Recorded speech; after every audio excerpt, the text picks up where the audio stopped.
la doctora Bárbara Beatriz Moguel Rodríguez. Ella radica actualmente en México en el Laboratorio Internacional de Investigación sobre el Genoma Humano de la Universidad Nacional Autónoma de México, en Querétaro.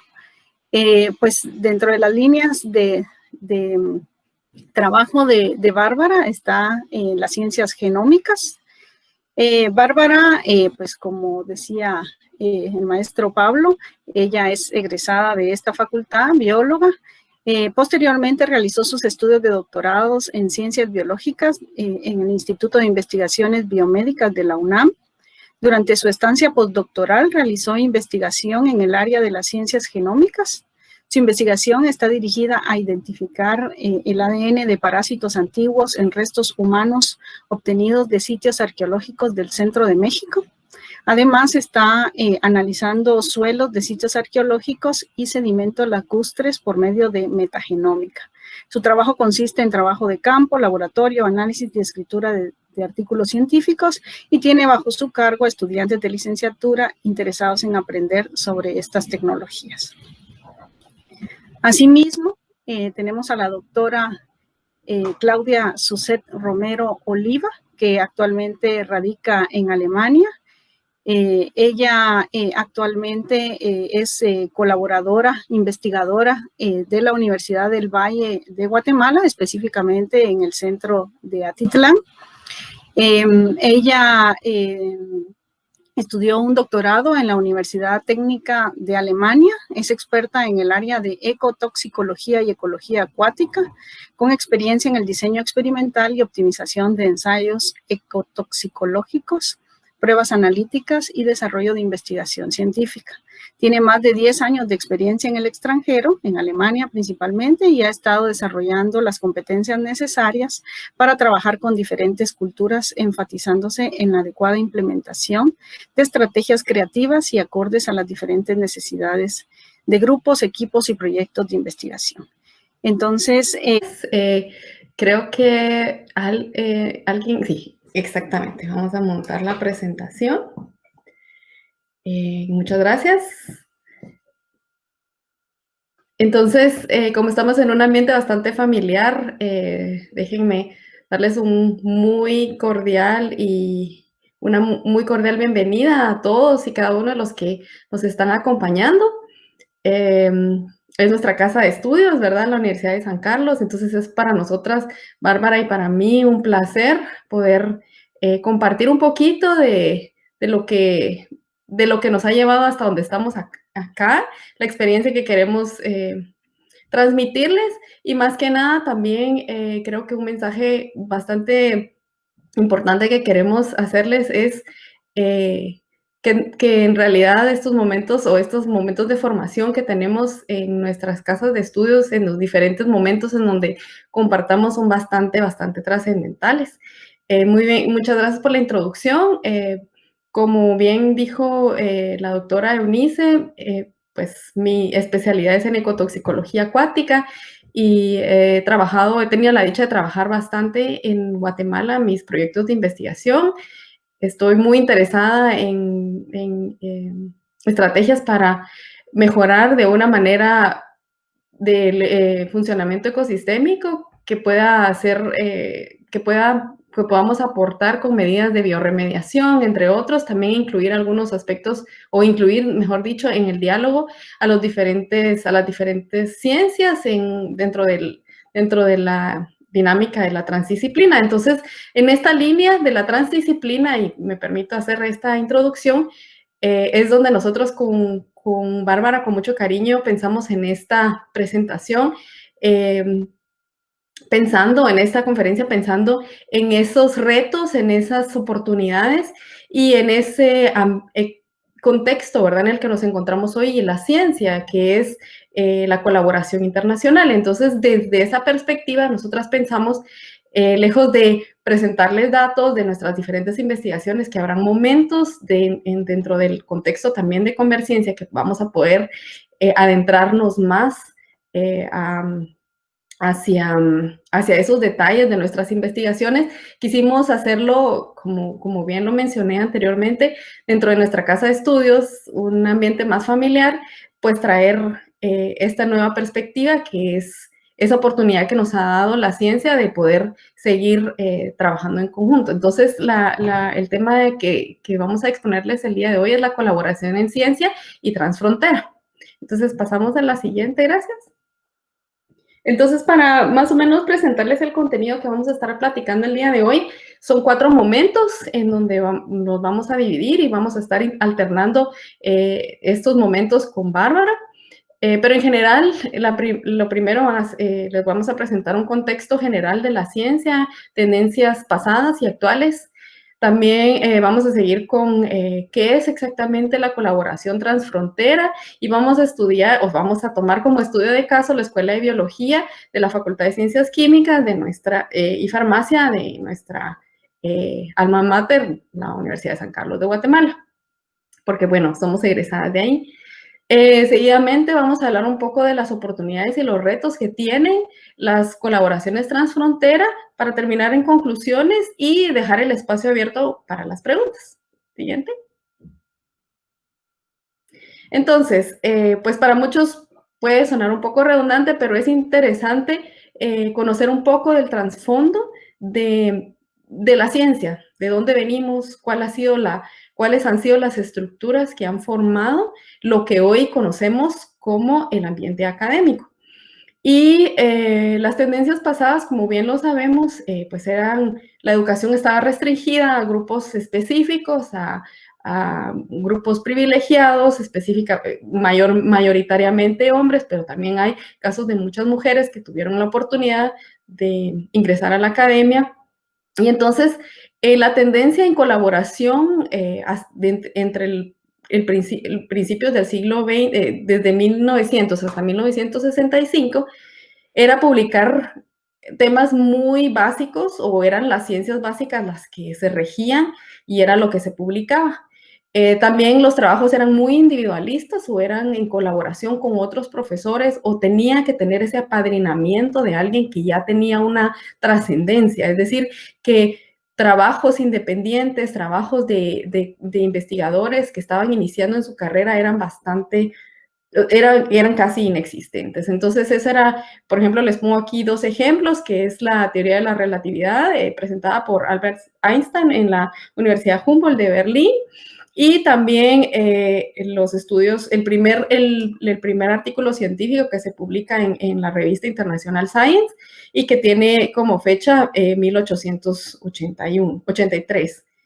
Ya hacia el 1990, con temas, o sea, con una expansión, una revolución industrial ya en función, con procesos de guerras mundiales, finalizados, pues entonces hay un poco más de libertad y empieza a haber un poco más de movilidad.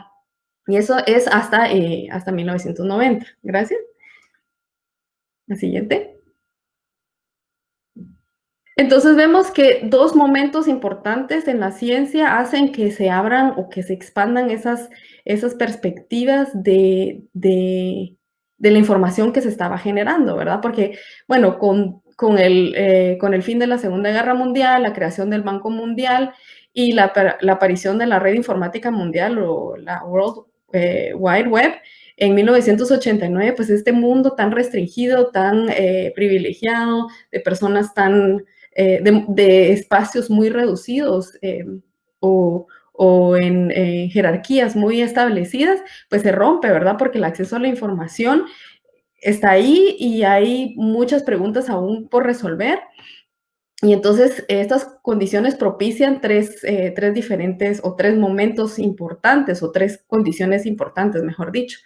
Estas son de que las comunicaciones pues ayudan a tener más movilidad y hay menores distancias, ¿verdad?, entre los investigadores. También otra de las condiciones es que se empieza a incentivar que las publicaciones tengan un métrico, ¿verdad?, que no solamente sea una información que vaya a la vanguardia o que esté respondiendo a una pregunta muy específica o que esté respondiendo a la pregunta que tal vez ha estado inconclusa por mucho tiempo, sino que también ese métrico de de tener esa competencia entre las publicaciones que se tienen en las universidades y específicamente el mundo de las revistas científicas. Entonces, esa necesidad de mayor citas y llegar a un mayor público es otra de las condiciones que empiezan a propiciar la colaboración internacional.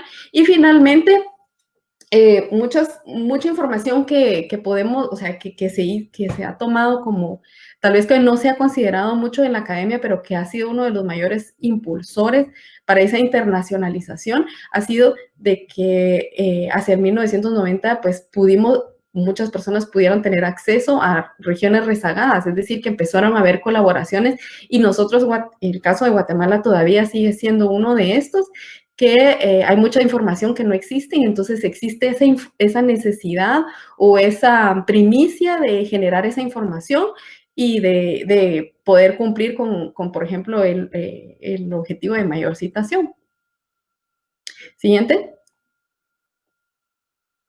Entonces tomo un ejemplo, cuando traté de encontrar ejemplos de las ciencias ambientales, que son las ciencias en donde tanto Bárbara como mi persona hemos estado trabajando, bueno, Bárbara también en temas de salud, pues me encontré que los mejores ejemplos están representados por las ciencias más exactas, como por ejemplo en las ingeniería, bueno, en el tema de ingeniería más prácticos, pero en el tema de las matemáticas y físicas. Entonces me tomé tomé un ejemplo de matemáticas y vemos que, por ejemplo, en el caso de matemáticas, vemos que en esta gráfica les presento la tendencia de publicaciones desde 1970 hasta el 2003, en donde vemos que hay una tendencia bastante, digamos, estable desde 1970 hasta más o menos 1986, y en donde vemos que sí, efectivamente, la creación de la red informática internacional, pues permite esa colaboración internacional y vemos que se ve claramente que ya no los autores, o sea, ya no son autorías individuales las que mayormente aportan, sino ya es la combinación de ambas. Entonces, por ejemplo, hacia el 2003 vemos que se triplica la cantidad de autores individuales, probablemente también porque el conocimiento es mayor, pero se aumenta en mucho mayor escala las coautorías con universidades internacionales. También se favorecen las coautorías con otras universidades dentro del mismo país, y eso es algo muy importante de notar, ¿verdad? Siguiente. Este es otro ejemplo que tomé también de la misma ciencia, en las matemáticas. Entonces vemos que, por ejemplo, en los años de 1983 hasta 1997, la red o la conexión o las diferentes colaboraciones internacionales que existían, pues eran bastante generalizadas, ¿verdad? O sea, habían como grupos más y, por ejemplo, habían países que estaban bastante o que se permitían casi que solo publicar con una red internacional. Por ejemplo, el caso de Egipto, como lo vemos en la gráfica del lado izquierdo, Egipto y Estados Unidos, o sea, Egipto solamente colaboraba con Estados Unidos, mientras que ya hacia 2009 vemos que esta red se hace un poco más compleja y existen más conexiones, y esa es una de las ventajas, ¿verdad?, de esta internacionalización, que al yo entrar en contacto con un grupo que colabora con otro grupo, automáticamente empiezo a pertenecer a esa misma red. Entonces, abre muchas, o rompe muchas barreras y abre muchas oportunidades. Siguiente.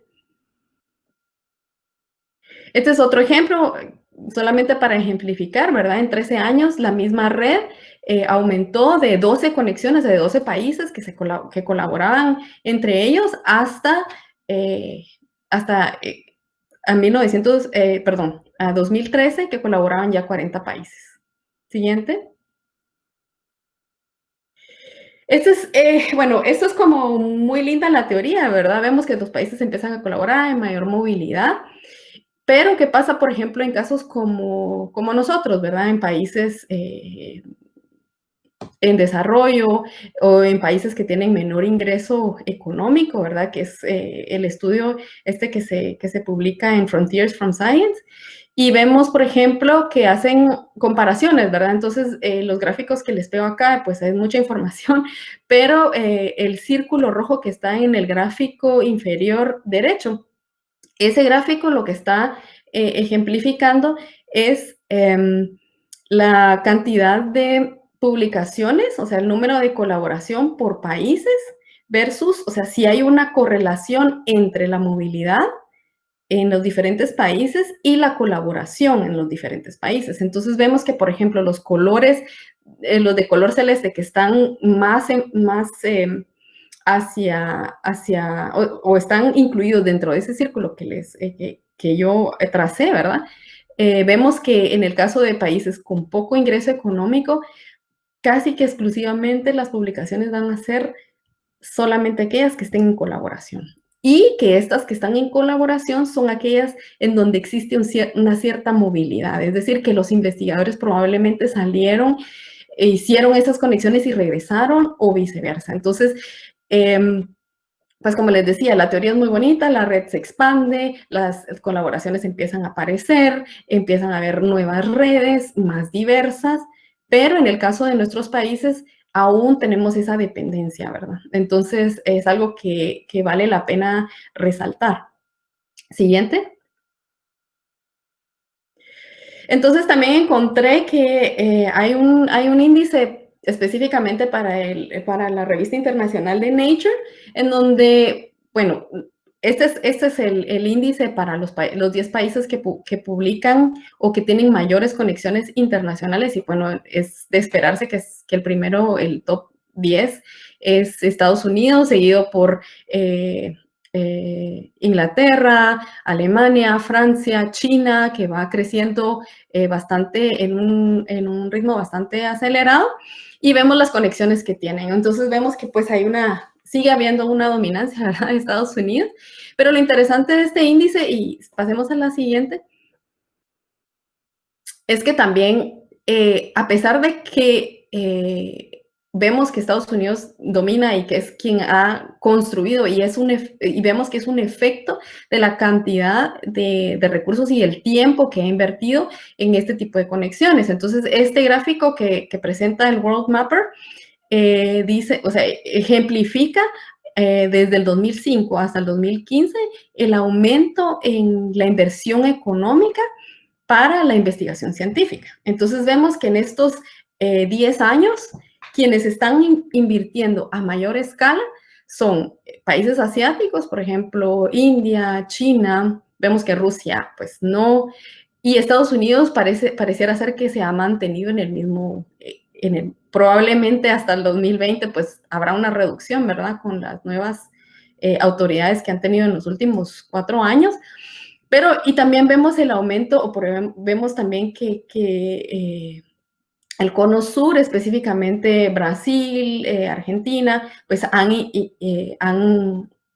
incrementado esta inversión, y eso se ve reflejado en estos índices que les mencionaba. Entonces, probablemente esperemos una tendencia que vaya a cambiar hacia los siguientes años por esta misma inversión. Siguiente. Según el reporte de la UNESCO, y las proyecciones que hacen hacia el 2030, les presento el gráfico en donde hacen una relación entre la gobernanza y la productividad científica en América Latina. Entonces, vemos aquí un gráfico que tiene, pues, está dividido en 4 secciones, el eje, ¿verdad? Hay 2 ejes, y vemos que en la parte superior derecha, pues, están los países que tienen una estabilidad política mayor y una efectividad en la gobernanza, y vemos que hacia el eje izquierdo inferior tienen las 2 condiciones negativas, es decir, una menor eficiencia en la gobernanza y una poca o casi ausente estabilidad política y violencia. Entonces vemos que ahí estamos varios de los países, ¿verdad? Y eso tal vez explica mucho del por qué en Guatemala aún, a pesar de tener pues una población académica y tener pues una trayectoria bastante amplia, por ejemplo, nuestra Universidad de San Carlos, porque todavía nos mantenemos en ese rezagados, ¿verdad? Cuando nos comparamos, por ejemplo, con República Dominicana, que están un poco mejor, o para no ir tan lejos, ¿verdad? Panamá, que está acercándose bastante ya a Chile, y bueno, no hablar de Costa Rica, ¿verdad? Entonces, es exactamente ese ambiente político que no permite, a pesar de tener las condiciones que lo podrían propiciar, como lo vemos en la globalización, en la movilización y en todas estas nuevas tendencias que podrían apoyar hacia el desarrollo de la ciencia y de la producción, ¿verdad? Que sería en el caso de publicaciones científicas. Siguiente. Entonces, este mismo índice para la revista Nature, específicamente, pues se refiere a las publicaciones que ellos journals o revistas que están afiliadas con ellos, pues ese es el banco de datos que ellos tienen, y probablemente pues en Guatemala tenemos buenas publicaciones. Yo conozco de varias publicaciones que salen bastante, o sea, con bastante frecuencia. Sin embargo, para llegar a este tipo de nivel de revistas científicas, pues estamos hablando ya de otros, de otro tipo de estructura, ¿verdad? Entonces, pues al ingresar a Guatemala, pues me di cuenta que pues el país tiene o sea, que el país está bastante rezagado. Las redes que tienen internacionales, si ustedes lo ven, pues es casi que con el continente, o sea, de nuestro continente, pues la región norte, ¿verdad? Que será México, Canadá y Estados Unidos casi exclusivamente. Vemos también que se colabora bastante con otros países como Irán, Alemania, que no me lo hubiera esperado, Singapur, China, y probablemente pues ha sido parte de esos sistemas de becas y movilizaciones que existen, ¿verdad? Y cuando vemos la temática en la que se publica mayormente en Guatemala, pues vemos que la que domina es en física, seguida de ciencias ambientales, luego ciencias de la vida, y bueno, esas son las tres áreas en donde Guatemala pues está produciendo a nivel bastante competitivo. Siguiente. Y bueno, solo para terminar, según el reporte de la UNESCO en el 2010, pues posiciona exactamente la producción científica que se ha tenido a nivel mundial, y para la región latinoamericana, Guatemala solamente se compara con Nicaragua, ¿verdad? Vemos que, por ejemplo, hay países que tienen una mayor publicación, siempre de nuestra región, por ejemplo, Costa Rica, que nos supera de 375 a 55 publicaciones, por ejemplo. Y entonces estamos bastante rezagados aún para nuestra región. Siguiente. Entonces le dejo el tiempo a Bárbara para que ella ya ponga en contexto del estudio de caso de la Escuela de Biología y de nuestra Universidad de San Carlos. Bueno, pues muchas gracias por la invitación y gracias, Claudia, por esta introducción. Yo me voy a enfocar un poquito más en nuestras vivencias y en nuestras experiencias para abordar un poquito este sistema de colaboración transfrontera, pero en compatriotas guatemaltecos. Siguiente, por favor.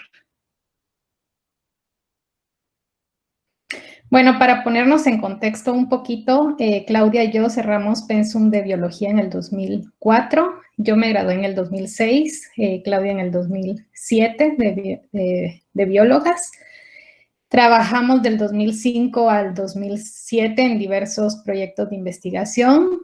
Claudia en el 2008, del 2008 al 2010 hizo su maestría en ecología acuática en Suecia, mientras yo fui catedrática de bioestadística en la facultad. Luego, en el 2015, pues Claudia tomó una pausa para maternidad, y en este año yo me estaba graduando del doctorado en ciencias biológicas y también de mamá. Entonces, para mí el 2016, al igual que para Claudia, pues también fue una pausa de maternidad. Y fue aquí donde pues nos dimos cuenta de las coincidencias que tenía nuestra vida, tanto en nuestra formación académica como en nuestras vidas familiares.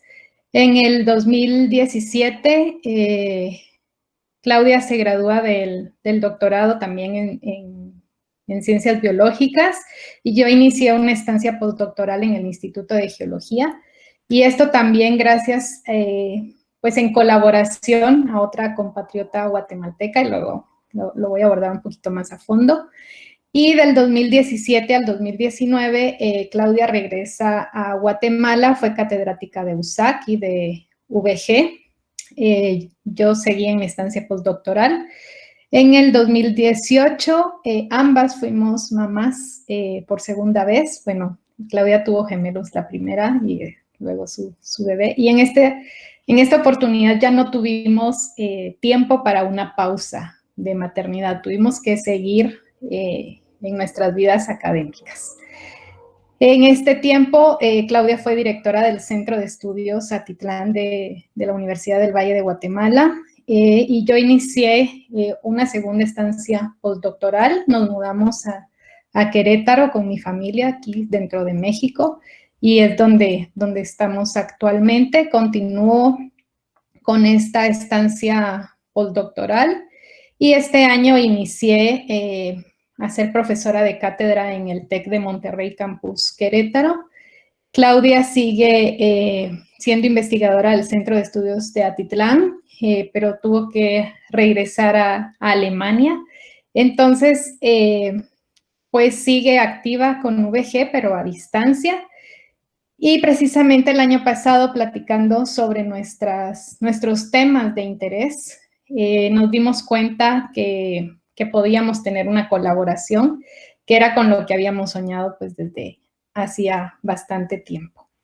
Y pues gracias a mi primera estancia postdoctoral, yo pues estoy escribiendo, ya casi terminando, un paper en el que invité a Claudia a que pues desde su enfoque pudiera ayudarme a darle una nueva perspectiva al artículo. Siguiente, por favor. Bueno, entonces solo para ponernos un poquito en contexto y de manera muy general, encontré estas estadísticas en la que me llamó la atención que, bueno, aquí está resaltada que hay 5 carreras que se clasifican en las ciencias de la salud humana y 4 que están clasificadas como ciencias químicas y biológicas. Entonces, dentro de toda la Universidad de San Carlos, pues las carreras que se consideran científicas, pues realmente son pocas, ¿no? Siguiente, por favor. Aquí les muestro un poquito de nuestra vida en biología, en esos tiempos. Y bueno, algo muy interesante es cómo el número de alumnos, el porcentaje de números de alumnos ha ido disminuyendo con el tiempo de ingreso a la facultad. Sin embargo, hay como una leve tendencia a aumentar en el 2015. No encontré, bueno, encontré algo para el 2018, pero la tendencia se mantiene. O sea, ¿qué está pasando con las áreas científicas en el país? ¿Nos está llamando la atención de igual manera o qué es lo que está pasando? Y otro punto interesante es que, pues del total de alumnos que ingresa a la facultad, podemos ver que más de la mitad somos mujeres. Esto es muy interesante porque únicamente la carrera de química tiene pues un poco más de hombres que de mujeres, pero en general la tendencia es que habemos más mujeres que hombres, y aquí pasó algo con nutrición, pero en general pues somos más mujeres que hombres las que estamos estudiando y graduándonos de la Facultad de Ciencias Químicas y Farmacia. Siguiente, por favor. ¿Qué pasa en esta trayectoria académica?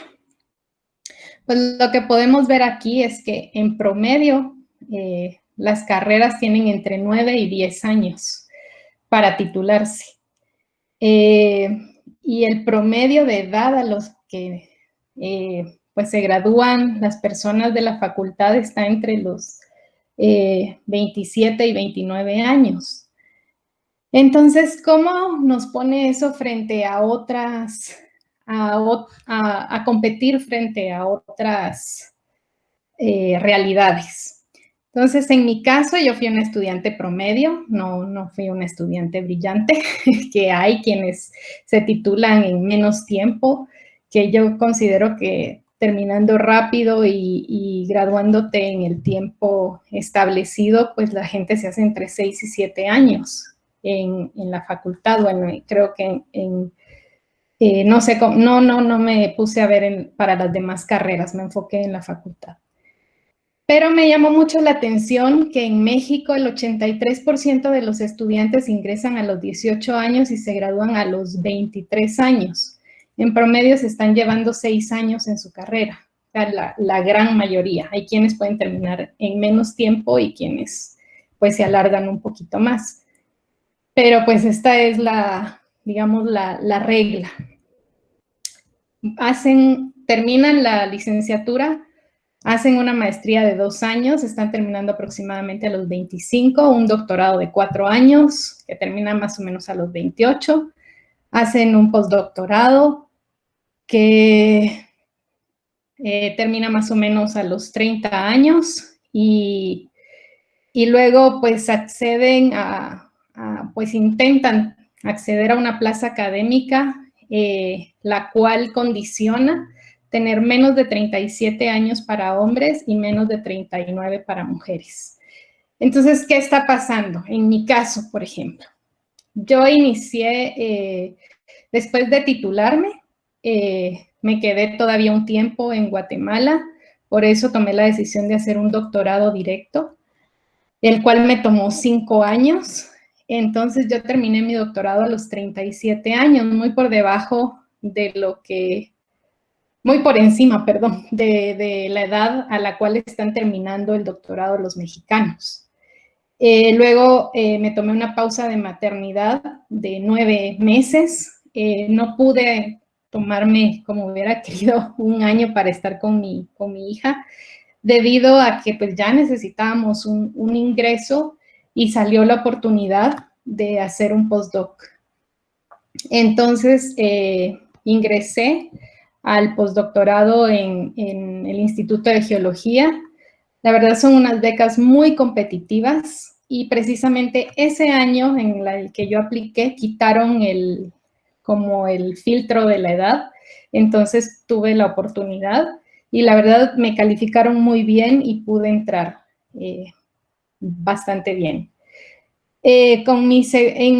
Durante esta estancia postdoctoral nació mi segunda hija y aquí pues ya no pude tomarme una pausa.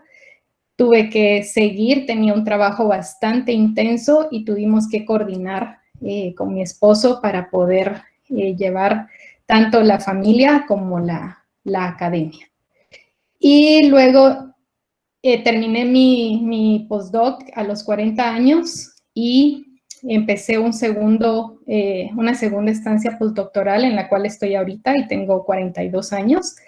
Y hace un mes apenas apliqué a una plaza de investigación en el Centro de Geociencias y cumplía perfecto con todo. Producción en cuanto a publicaciones, mi trayectoria académica, pero estoy sobre la edad que piden y pues me dijeron que a pesar de todo no podían hacer una excepción.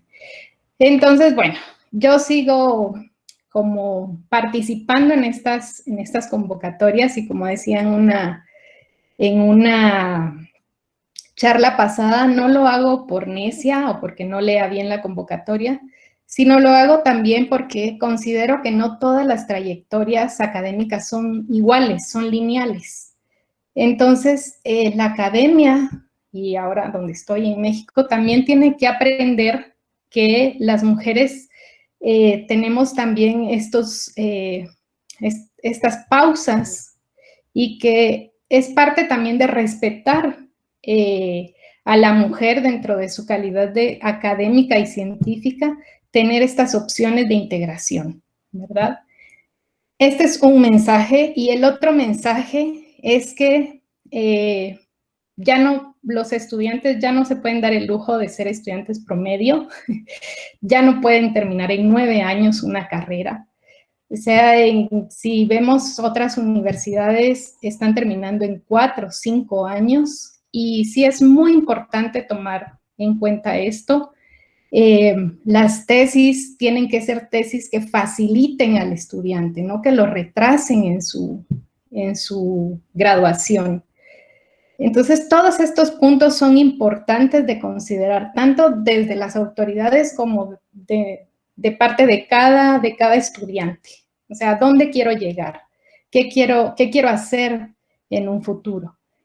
El punto es que si nos estamos graduando de 29 años, pues para muchas mujeres esta es una edad importante en su vida familiar.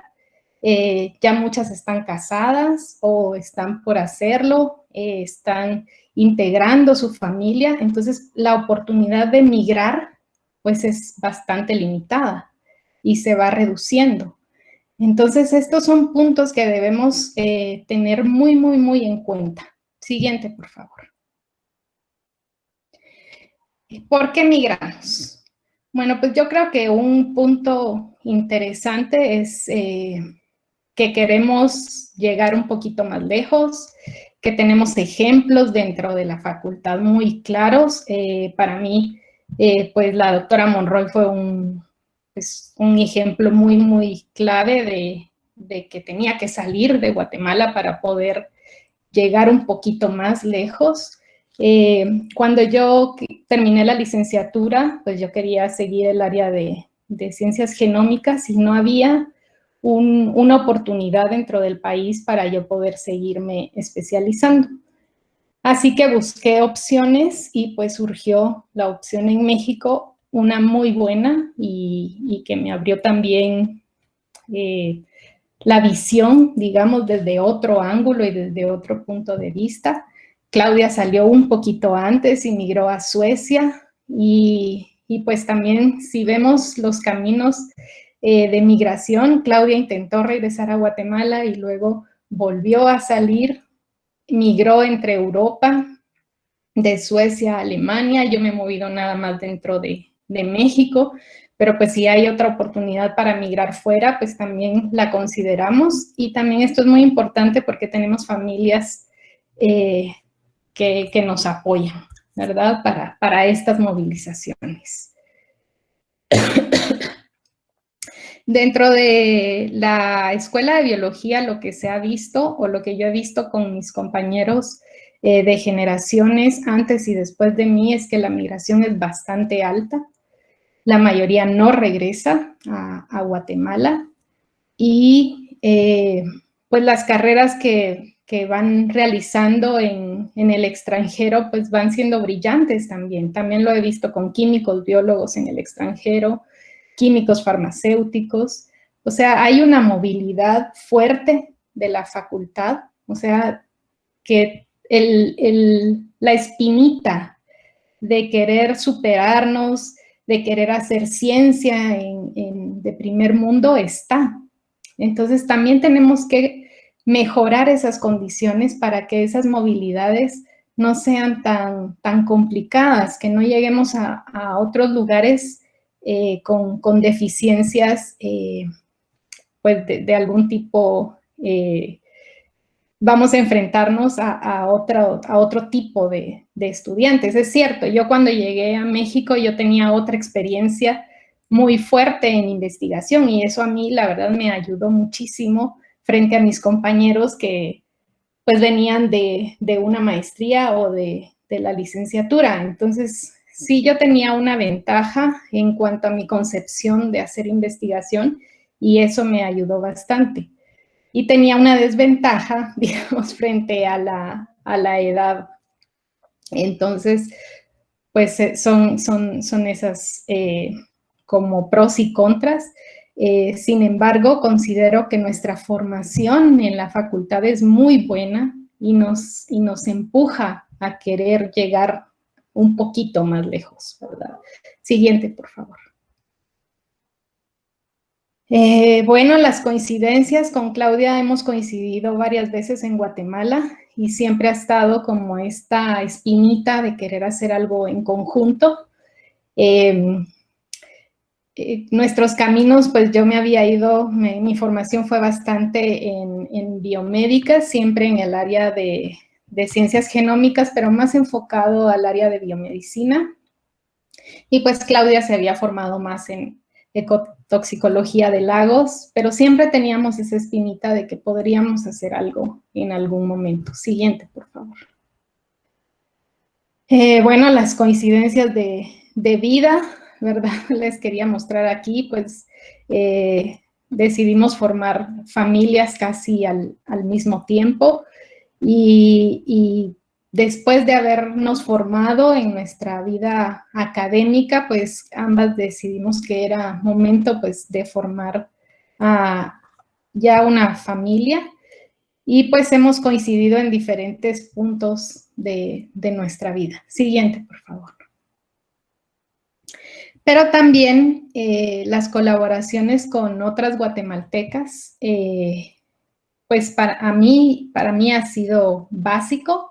Aquí en mi primera estancia postdoctoral, la doctora Lisette Pérez, a mi izquierda, fue un pilar, ya que con ella construimos prácticamente el proyecto, mi proyecto postdoctoral. Ella trabaja en ecología acuática, principalmente en lagos. Y pues yo le decía, ¿por qué no han abordado la parte genómica? Y ella me decía, sí, lo queremos hacer, pero no hay quien le entre. Y pues ya, entre las ideas, la amistad, fuimos armando el proyecto, lo presentamos a su jefa y les gustó mucho.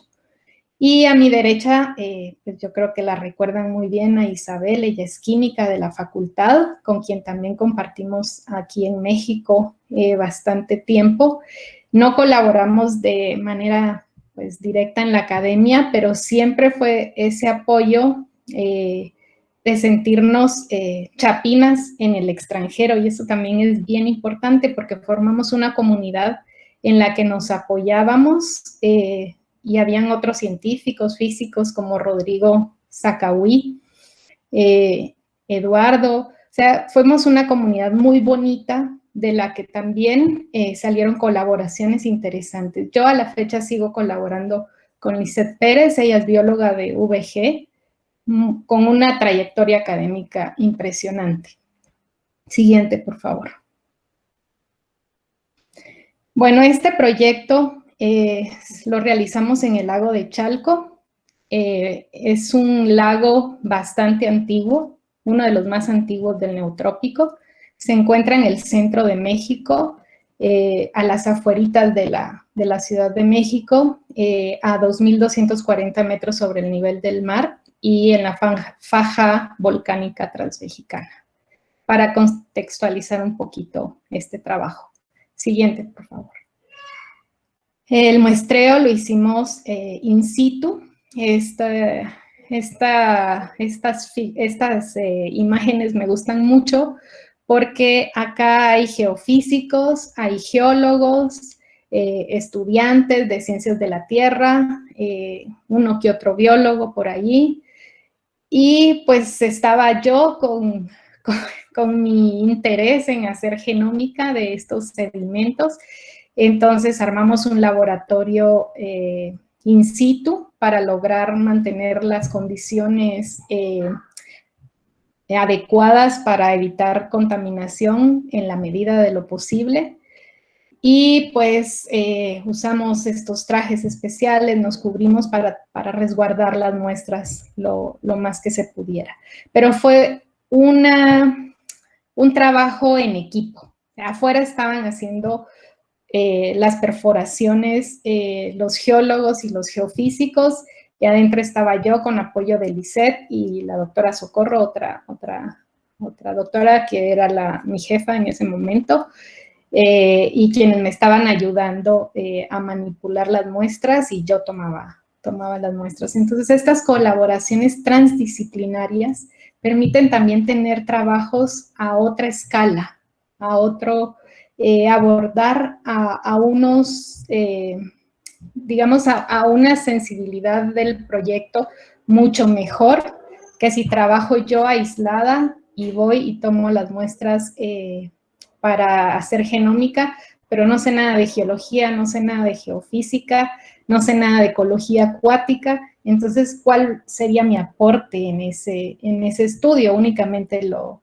genómico. Y esa es la riqueza de estos estudios. Siguiente, por favor.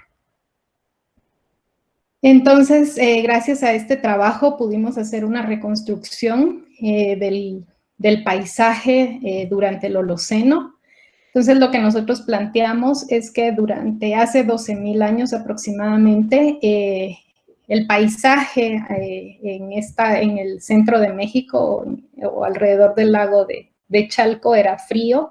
El lago de Chalco, el nivel del agua era considerablemente más alto que ahora.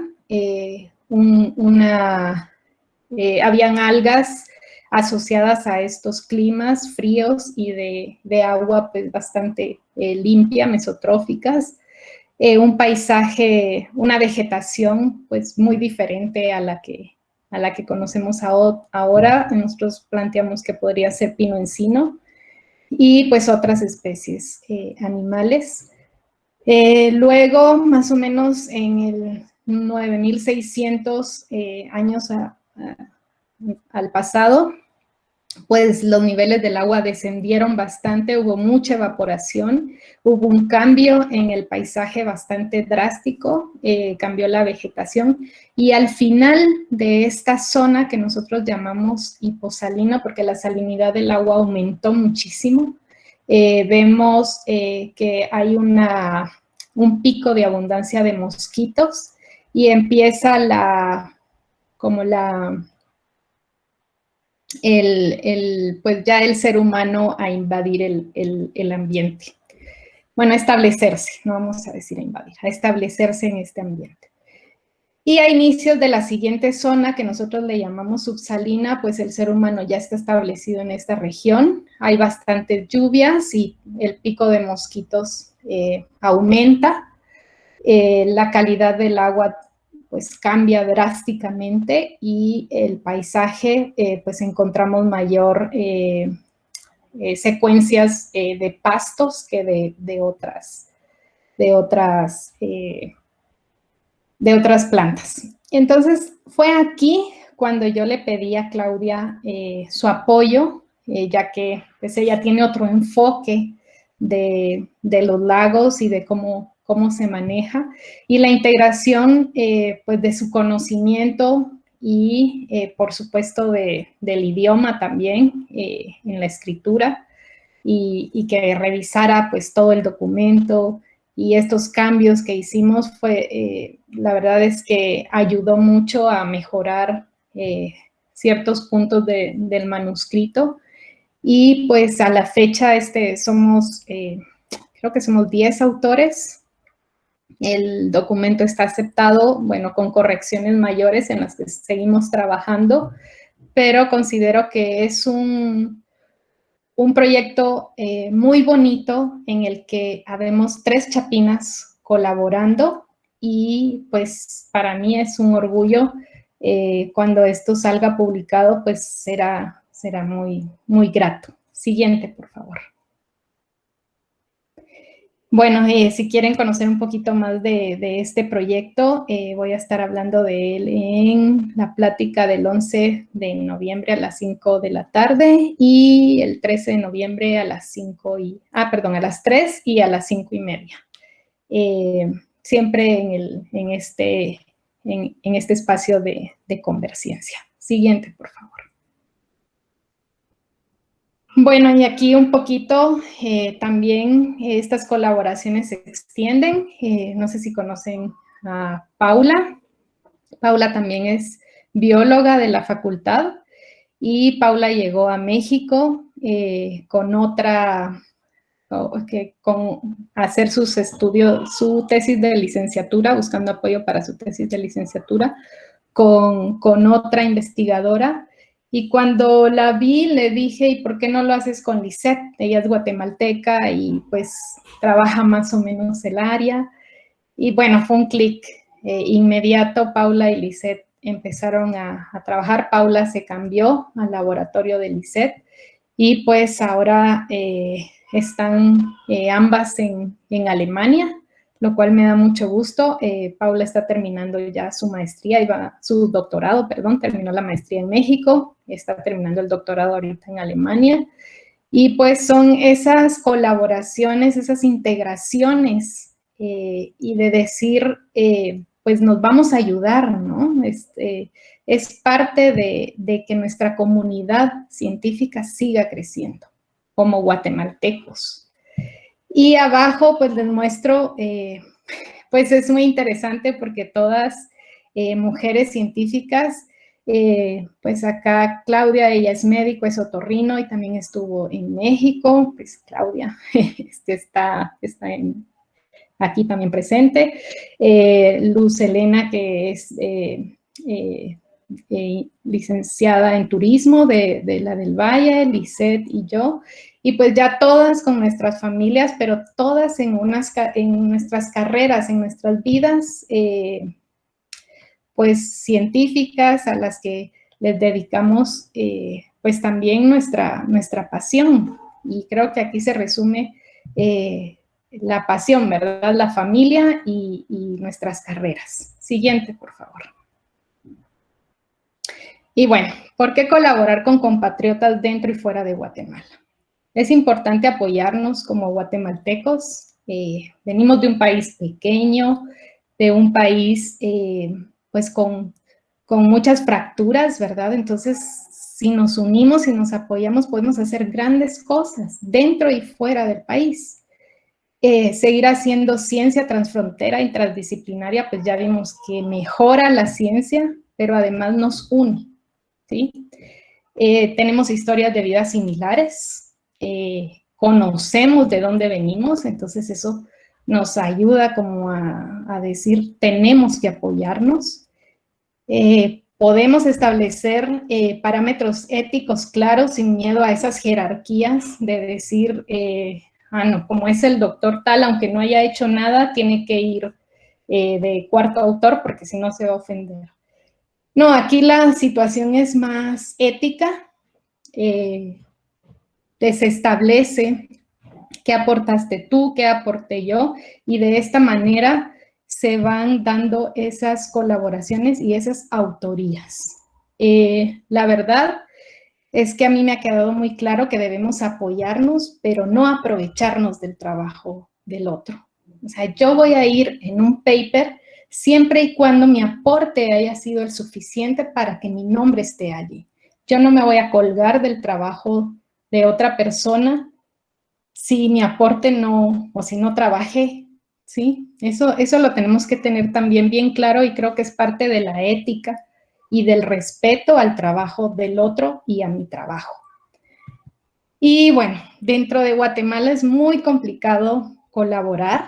Hay como élites bien establecidas y que cuesta mucho trabajo ingresar, pero yo creo que también es importante ir rompiendo estos esquemas de este es mi trabajo, esta es mi disciplina o mi área de expertise y aquí nadie más va a llegar a quitarlo, ¿verdad? Tenemos que empezar ya a romper esos esquemas y tratar de colaborar. Creo que esa es una forma de mejorar e incrementar esas estadísticas que Claudia nos mostraba. Siguiente, por favor. Bueno, y pues también tener en cuenta que sí tenemos estas situaciones de vida similares. Este es un muestreo que hicimos en 2 lagos en Chiapas que se secaron drásticamente. Y pues como pueden ver aquí nos tocó ir con los niños porque tenemos que empatar la vida académica y la familiar, pero eso no nos resta a decir no puedo. Eso nos dice sí puedo y lo voy a hacer con mi pequeña ayudante que pues hasta se emociona, ¿no? De decir, ¿cuándo vamos otra vez a muestrear?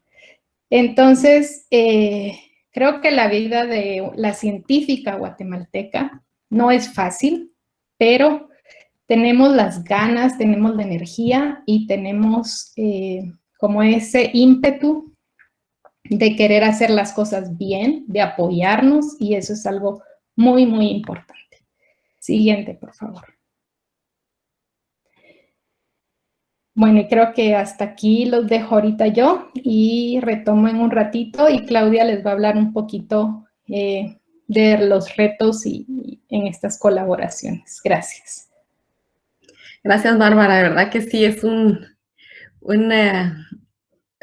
recuento a nuestra memoria y es algo muy lindo de ver y de verdad que uno piensa que uno pasa por esas aulas de la facultad y por esos pasillos y se sienta por estos jardines y lo ve como algo tan cotidiano, tan normal, pero en realidad tiene una huella bastante profunda la formación. Y yo creo que tiene que ver mucho la casa de estudios en la que estudiamos, pero no necesariamente también, ¿verdad? Porque vemos que, como bien Bárbara lo mencionaba, la colaboración con Lizeth Pérez ha sido clave a todo nivel, ¿verdad? A nivel personal, a nivel profesional.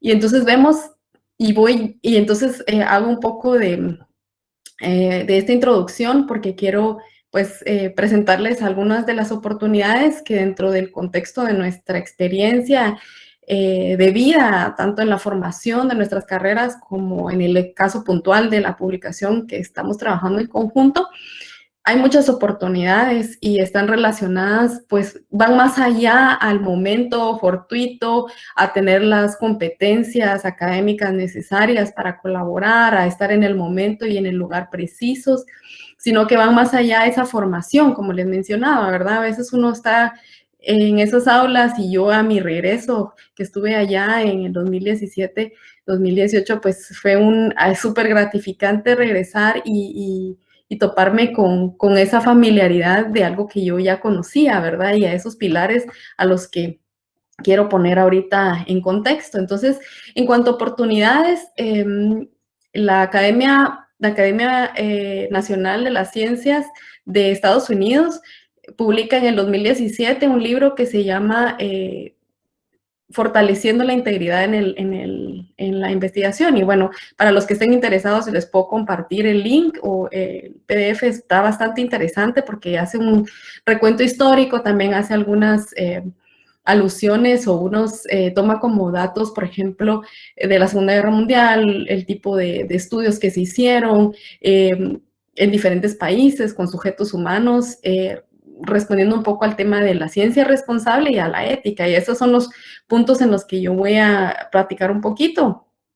Entonces, como oportunidades, yo la primera que identifico es que si vemos en el esquema que les presento, perdón que está en inglés, pero es tomada de esta publicación, vemos que pues el investigador pues no está solo, ¿verdad? Es parte de una red, de una estructura. Y en los las estructuras que están en azul se refieren a los participantes, a los actores que tienen que ver positivamente en el desarrollo, ¿verdad? Que ayudan a la formación, al crecimiento del profesional. Y en los cuadros naranja o rojos vemos el sistema. Entonces, por ejemplo, está el investigador, está el estudiante en su formación de carrera y tiene la presión de pertenecer a sociedades, publicar, ser parte de congresos, tener apoyo económico para sus investigaciones, desarrollar o ingresar a algún tipo de instituto o de centro de investigación, pero entonces tiene esas limitantes que son, bueno, ¿cómo está mi educación? Como lo decía muy bien Bárbara, hay unas partes que se refuerzan dependiendo de la oportunidad que uno tiene de trabajar o colaborar con cierto investigador o alguien que tiene experiencia en esa área, y si uno tiene ese enfoque de seguir en la investigación, pues eso es algo clave, ¿verdad? Y algo que lo pone en ventaja sobre otros colegas. También qué tipo de publicaciones, y esas son las presiones a las que se encuentran, pero esa red debería estarse retroalimentando. Entonces, estas situaciones estructurales y de formación del académico, del investigador, del estudiante, tienen que estar dentro de un marco de ciencia responsable. Lo mencionaba muy bien Bárbara al decir que no debería yo de aprovecharme por estar en una posición o por tener una cierta experiencia o por haberme ganado este espacio, porque en realidad la ciencia es para compartir.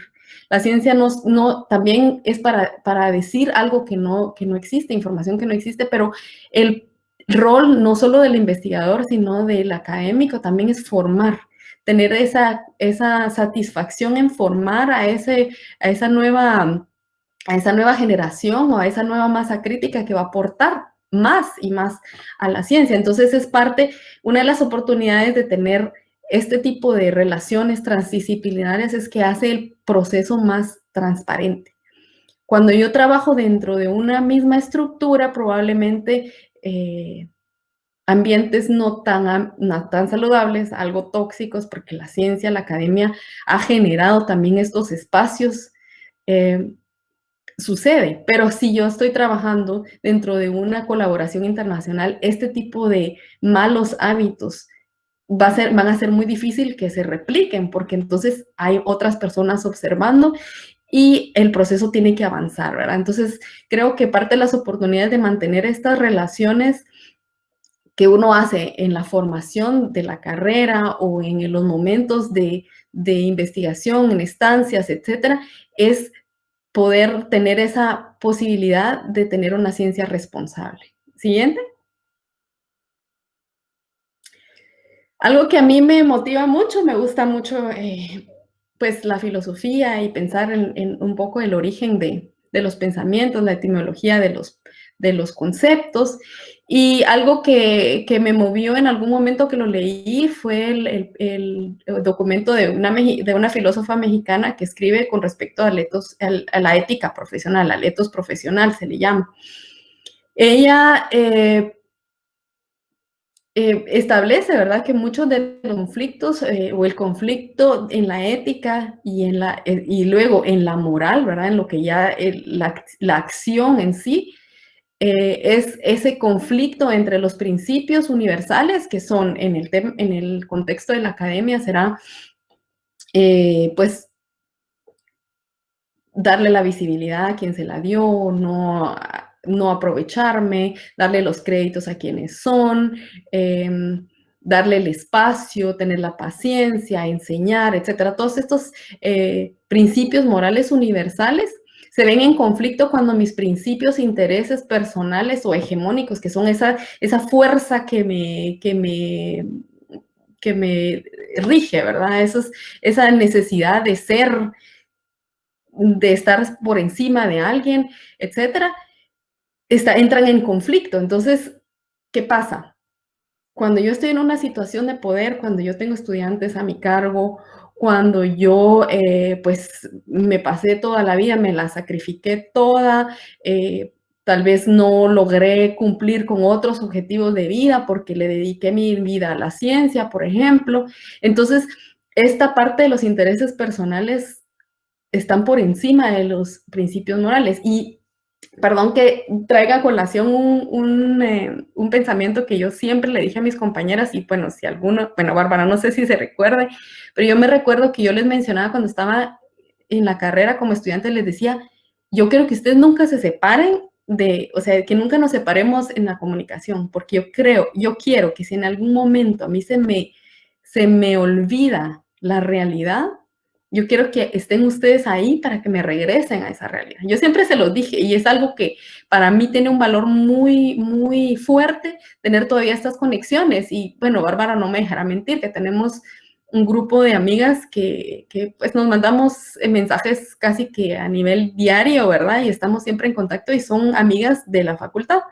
Entonces, es importante porque cuando tenemos este tipo de relaciones, este tipo de formaciones, este tipo de intereses que son los mismos, que tenemos estos mismos principios universales, morales y ética, ese conflicto no se va a dar, porque entonces va a haber alguien que me va a decir, tal vez no simplemente va a caer esa responsabilidad en mí de autorregularme, sino que va a haber alguien como Bárbara que me va a decir, disculpa, pero o sea, en el término de autorías tú no vas ahí, o no te voy a incluir en el documento porque simplemente revisar la ortografía no era suficiente, por ejemplo, ¿verdad? Entonces, este tipo de relaciones, ¿verdad? De colaborar con connacionales, con las mismas, con la misma inteligencia cultural que tenemos, ¿verdad? Como guatemaltecos, pues va a propiciar condiciones de dignificación, que son temas que tal vez en la ciencia todavía no estamos hablando porque estamos en la carrera de querer entrar a esos espacios, de que no nos, que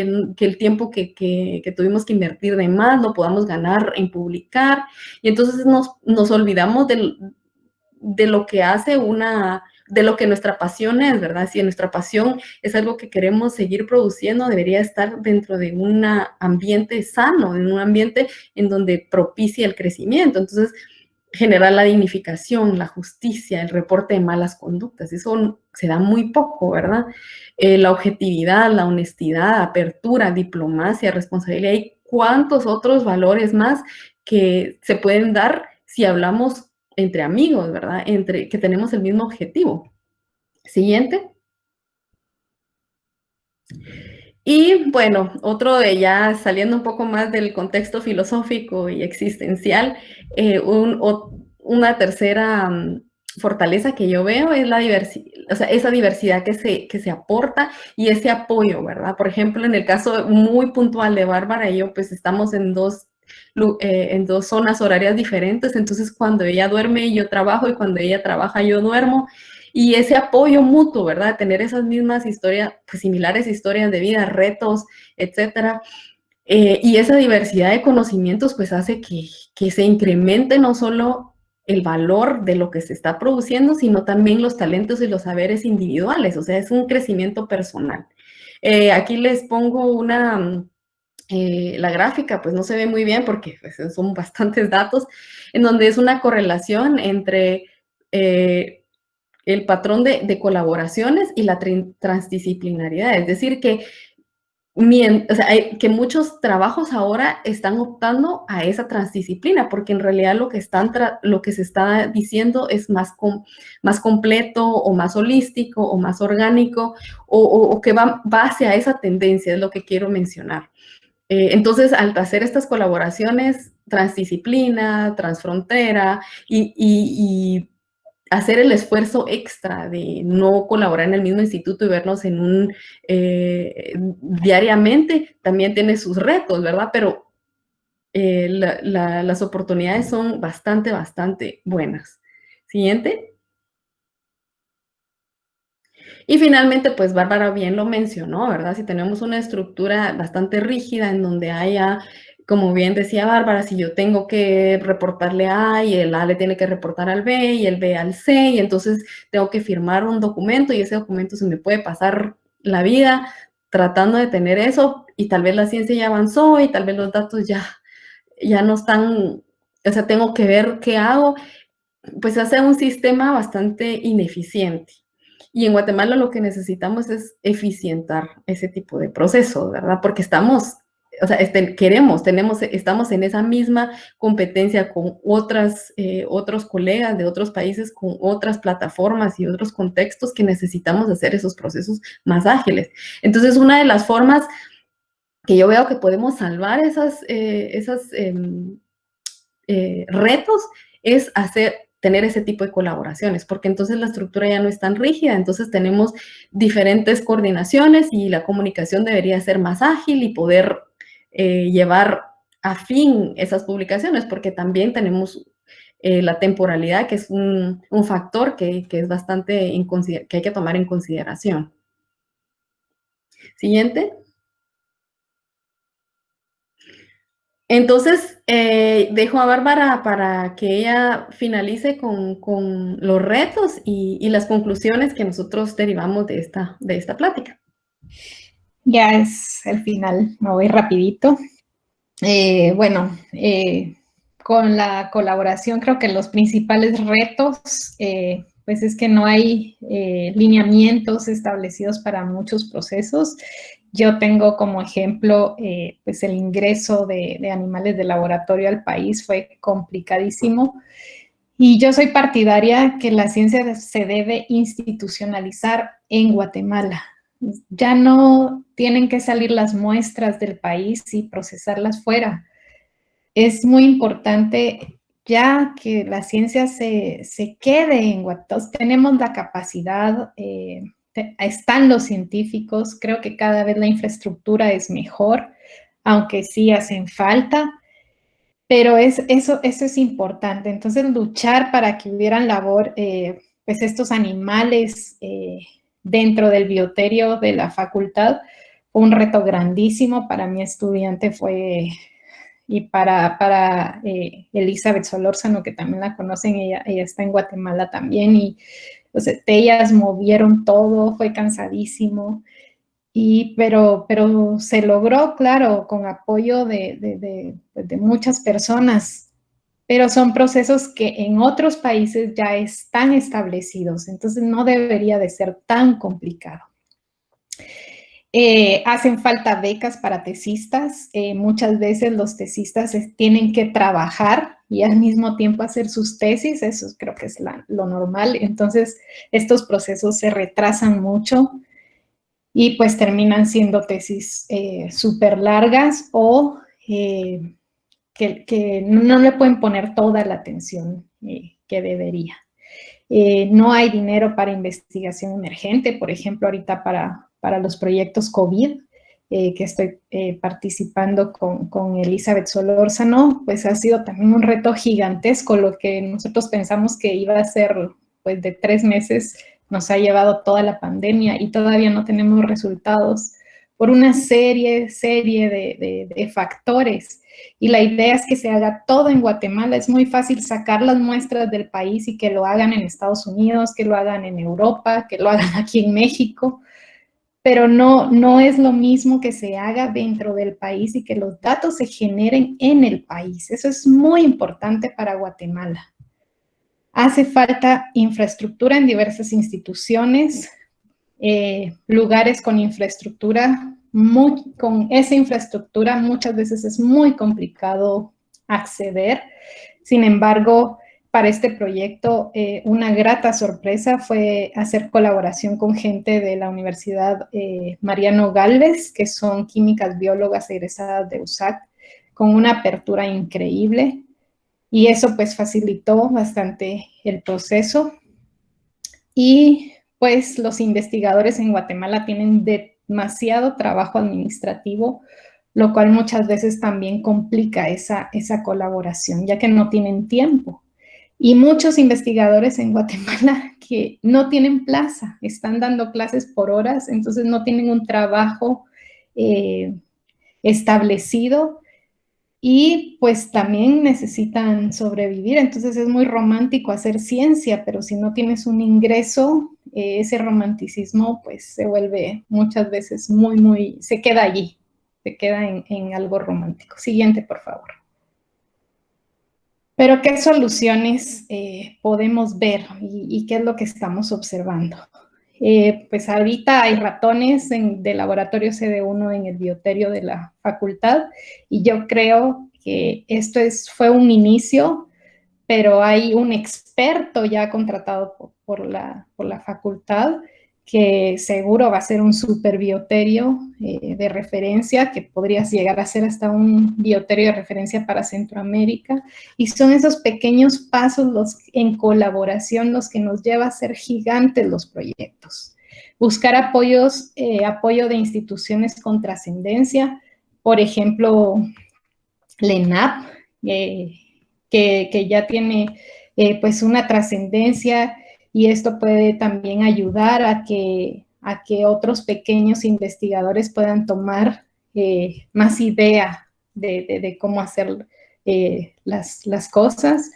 Buscar fondos en el extranjero y establecer colaboraciones en Guatemala. Esta puede ser otra opción. Y establecer redes de colaboración para avanzar y fortalecer la ciencia en el país.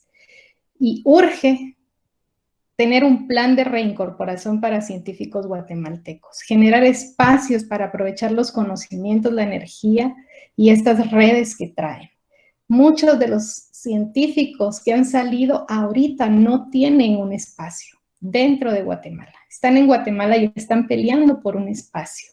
Eso tampoco debe ser así, ¿verdad? Necesitamos reincorporarlos, decirles, ¿qué traes? Yo tengo esto, ¿cómo podemos intercambiar este conocimiento? Siguiente, por favor. Y pues ya como reflexión, tenemos que pensar que estamos acostumbrados a normalizar que somos un país pobre, que hacer ciencia es difícil, por lo que a todos nos tiene que costar. Y no debe ser así. O sea, si a mí me costó, yo puedo ayudar al otro para que le cueste menos, para que le cueste un poquito menos. Y eso va a hacer que el que viene atrás de mí, los estudiantes que vienen detrás, pues logren llegar un poquito más lejos. Y eso nos va a ir impulsando. Y eso es lo que va formando los cimientos para llegar realmente a ser una comunidad científica, que Guatemala tiene todo para hacerlo. Entonces quiero dejar esto como en la mente, que tenemos que pensar que podemos crecer, tenemos las bases, tenemos la gente, tenemos el conocimiento y creo que podemos lograr que la ciencia en Guatemala crezca. Siguiente, por favor. Bueno, ya como conclusiones, el contexto globalizado promueve la colaboración transfrontera, las colaboraciones permiten ampliar las redes de intercambio de forma positiva. Guatemala, aún situada como uno de los países con menor cantidad de publicaciones, solamente se compara con Nicaragua. Mantener relaciones y contactos desde la forma y avance académico permiten esta colaboración transfrontera y transdisciplinaria. Siguiente, por favor. Y la colaboración transfrontera con colegas cercanos promueve la ciencia responsable, buena ética profesional, diversidad, aumento de saberes y tiene como retos y responsabilidades buena comunicación, inversión económica, manejo debe ser ponderado dentro de la ejecución de la investigación y es muy importante cambiar esquemas, fomentar readecuaciones curriculares, cambiar formatos de evaluación y fortalecer la investigación. Y con esto pues quiero cerrar nuestra intervención. Muchas gracias.